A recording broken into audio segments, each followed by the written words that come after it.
तोशाम इनेलो नेता व महिला प्रदेश प्रभारी सुनैना चौटाला ने मंगलवार को तोशाम क्षेत्र के कई गांवों में जनसंपर्क कर 25 सितंबर को रोहतक में होने वाले सम्मान समारोह में शामिल होने का न्योता दिया। उन्होंने कहा कि यह समारोह पूर्व प्रधानमंत्री स्वर्गीय देवीलाल की जयंती पर आयोजित किया जा रहा है, जहां उन्हें श्रद्धांजलि दी जाएगी। सुनैना चौटाला ने गांव अलखपुरा, किरावर, धानी किरावर, तोशाम, खरकड़ी, सोहान, लक्ष्मणपुरा, आलमपुर, थीलोट, पटौदी, सरल और बागनवाला में ग्रामीणों को संबोधित किया। उन्होंने कहा कि सही मायनों में देवीलाल के सपनों को साकार करने के लिए यदि कोई पार्टी प्रतिबद्ध है तो वह केवल इंडियन नेशनल लोकदल है। तोशाम में किसान सेल के जिला अध्यक्ष अजीत बड़ेसरा के आवास पर पत्रकारों को संबोधित करते हुए कहे। इस अवसर पर महिला प्रदेश अध्यक्ष तनुजा कश्यप, जिला अध्यक्ष अशोक धानी माहू, वरिष्ठ नेता सुनील लांबा, हल्का प्रधान अनिल पनघाल, बागनवाला, सोनू दुहन, सागवान, मुकेश मेहतानी, बिजेंद्र दुहन, स्याना भांजा, महिला अध्यक्ष सरोज श्योरान, मुकेश श्योरान, आलमपुर, राजबीर नेहरा, संदीप पनघाल, रतिराम, विक्रम, अलखपुरा, मास्टर मानसिंह, आलमपुर, प्रवींद्र, ठेकेदार रविंद्र धारण, राजवीर पिलानिया, मुकेश खरकड़ी सहित अनेक कार्यकर्ता मौजूद थे।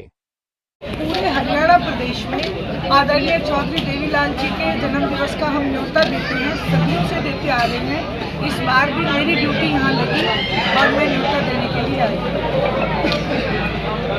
क्या संभावना लग रही है, कौन कौन से बड़े नेता इस रैली में भाग लेंगे? देखिए, इंडियन नेशनल लोकदल पार्टी में हमेशा से एक रिवाज है कि हमें अपने कार्यकर्ता से बड़ा कोई नेता नहीं लगता। एक बार आदरणीय ओम प्रकाश जी चौटाला को किसी पार्टी के कार्यकर्ता ने पूछा कि जिन पार्टी में सबसे बड़ा ओहदा किसका होता है, तो उनको लगा कि वो प्रदेश अध्यक्ष का बढ़ता ही नहीं। लेकिन चौटाला साहब ने कहा कि सबसे बड़ा ओहदा बूथ पे मेरा जो वर्कर है, लड़ाई करने वाला, उसका ओहदा सबसे बड़ा है। तो हमारे लिए तो वो सबसे बड़े नेता है। रोहतक में रैली रखने का क्या मकसद है? देखिए, हर वर्ष हम अलग अलग डिस्ट्रिक्ट में रैली करते हैं, तो इस बार रोहतक का नंबर है। पहले हमने जींद में करी, फतेहबाद में करी, कैथल में की, रोहतक का नंबर तो आएगा ना। बार बार अबे जी और पार्टी के अन्य नेता भूपेंद्र सिंह हुड्डा पर आरोप लगाते हैं कि इनके कारण ही बीजेपी की तीसरी बार सरकार बनी। इसके बारे में आपका क्या कहना है? ये आरोप नहीं है, ये सच्चाई है। आप स्वयं देखें कि 72 टिकटें भूपेंद्र सिंह जी हुड्डा ने बांटी, जिसमें से 35 टिकटें सिटिंग एमएलएस की थी और 16 जो जगह ऐसी थी जहां पे सर्वे में हर जगह ये बात आ गई थी कि अगर ये 16 टिकटें सिटिंग एमएलएस को दी गई तो ये कांग्रेस पार्टी ये सीटें हारेगी। लेकिन उसके बावजूद भी उन्हीं एमएलएस को टिकट दिया गया। आपको मैं 2-3 उदाहरण दूंगी।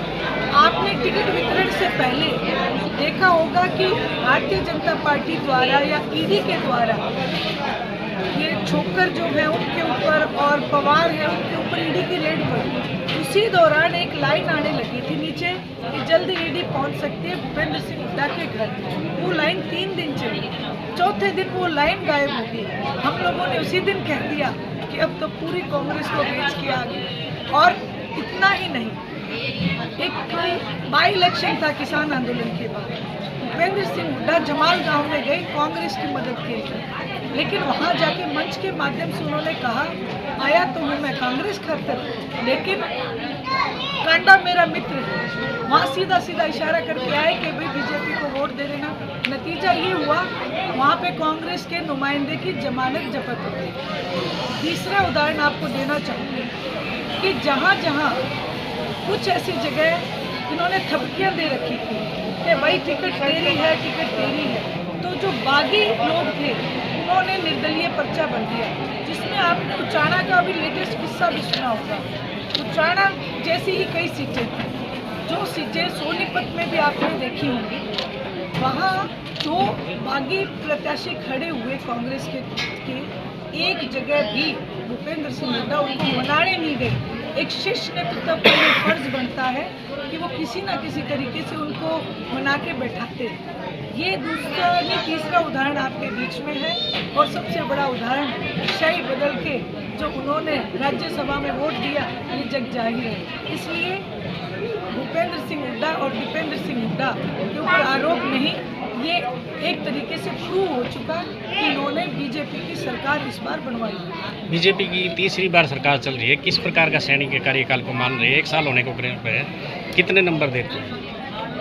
नंबर तो जी जिस तरीके का आपने देखा कानून व्यवस्था, मुझे कहने की जरूरत नहीं, आज अखबार भरे पड़े हैं। जींद जैसे जिले में 1 महीने में 17 मर्डर होना, ये कोई शाबाशी की बात नहीं है।